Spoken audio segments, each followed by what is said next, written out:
Hello guys, movie with আরজেতে আপনাদের সকলকে স্বাগত। আশা করছি আপনারা সকলে ভালো আছেন। হ্যাঁ বন্ধুরা, আমিও ভালো আছি। তো আজ আমি আপনাদের সামনে নিয়ে চলে এসেছি নতুন একটি মালায়ালাম মুভি নিয়ে আলোচনা করতে। তো ভিডিওটি শুরু করার আগে আপনাদের কাছে একটি ছোট্ট অনুরোধ, ভিডিওটি সম্পূর্ণ দেখে যাবেন।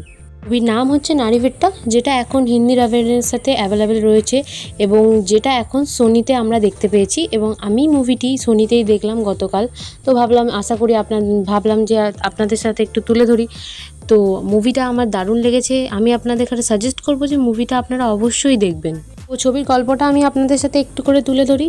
তো ছবিটা হলো যে আসলে নায়ক, সে না চাইতেই তাকে পুলিশ হতে হয়েছিল এবং না চাইতেই সে কনস্টেবল হয়েছিল। এবং তারপরে এই ছবিটার মেন বিষয়টা হলো যে তাদের একটা সমাজের জমি নিয়ে লড়াই, দুটো সমাজের মধ্যে জমি নিয়ে লড়াই চলছে এবং এই লড়াই যে কী পর্যায়ে গিয়ে পৌঁছাবে সেটা আপনাদের কাছে জাস্ট হন্টেড করে দেবে।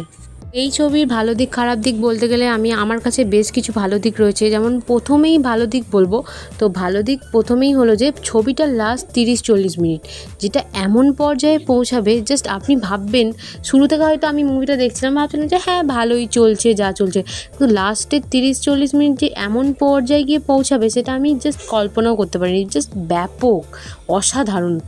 আর ছবির এই লাস্ট 30-40 মিনিট আপনার জীবনে মনে হবে যেন আপনি যেন ছবিটার সাথে নিজেকে কানেক্ট করতে পারবেন এবং আপনার উপর দারুণ ওয়ার্ক করবে।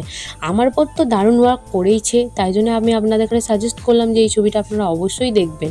এই ছবিতে একটা জায়গা আছে যেখানে একটা কুকুরের সাথে একটা মানুষের সম্পর্ক থাকে এবং সেই সম্পর্কটা আমরা ফার্স্ট হাফেই দেখতে পাই, কিন্তু সেই ফার্স্ট হাফের সম্পর্কটা যখন লাস্ট হাফে এত সুন্দরভাবে ক্লোজ আপ দিয়েছে, এত দারুণভাবে ফুটিয়ে তুলেছে, জাস্ট দুর্ধর্ষ লাগছিল। কুকুরের সাথে মানুষের এই যে সম্পর্কটা তারা এত সুন্দরভাবে তুলে ধরেছে, জাস্ট আপনার মনে গেঁথে থাকবে। আর তারপরে ভালো দিক বলতে গেলে আমি বলবো যে ছবির অ্যাক্টরদের পারফরমেন্স, তারা হয়তো এমন অনেক অ্যাক্টরস রয়েছে যাদের আপনারা হয়তো আগে কখনোই দেখেননি মুভিতে, কিন্তু তারাও নিজেদের প্রত্যেকটা পারফরমেন্স এত সুন্দরভাবে তুলে ধরেছে এই মুভিটার মধ্যে দিয়ে। অ্যাকশন সিকোয়েন্স বলুন, ইমোশনাল সিকোয়েন্স বলুন, রোম্যান্স বলুন, হন্টেড বলুন, যাই বলুন আপনারা দেখলে বুঝতে পারবেন যে এত সুন্দরভাবে কিভাবে তুলে ধরেছে এরা। আর এই ছবির মেকিং আমি বলবো অসাধারণ, কারণ এই একটা অ্যাকশন সিকোয়েন্স রয়েছে, সেই ঝলকটাকে ছবিতে বারবার এমনভাবে প্রেজেন্ট করেছে, তো এই প্রেজেন্টেবলটা সুন্দরভাবে করেছে এবং ব্যাপক লাগছে। এই ছবির মধ্যে যে প্লট নিয়ে একটা ঝামেলার কথা তুলে ধরেছে, তো এই গল্পটার সাথে আমাদের রিয়েলিটি রয়েছে, মানে একটা সত্যি ঘটনাকে তুলে ধরার চেষ্টা করেছে। তো এই ছবিটা বানানোর জন্য একটা ধক থাকা দরকার, মানে একটা সাহস থাকা দরকার। তো এই ছবিটা তারা এত সুন্দরভাবে প্রেজেন্টেবল করেছে, এত সুন্দরভাবে অ্যাক্টররা কাজ করেছে। তো সত্যি কথা বলতে ছবিটা ফুল অফ 10/10।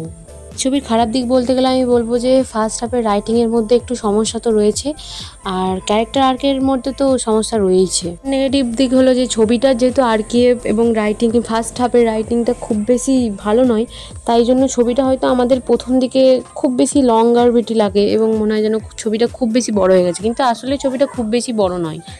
তো এই বিষয়গুলো যদি ঠিকঠাক হতো তাহলে ছবিটা আরও বেশি ইম্প্যাক্ট ফেলতে পারতো মানুষদের মধ্যে। তো আপনাদের এখানে আমি রিকোয়েস্ট করব যে এই ছবিটা অবশ্যই একবার দেখবেন এবং আমি আজকের ভিডিওটা এই পর্যন্তই রাখলাম। ভিডিওটি যদি ভালো লেগে থাকে অবশ্যই আমার চ্যানেলটিকে সাবস্ক্রাইব করে দেবেন, ভিডিওটি লাইক, কমেন্ট, শেয়ার করে দেবেন। Thank you so much for watching this video.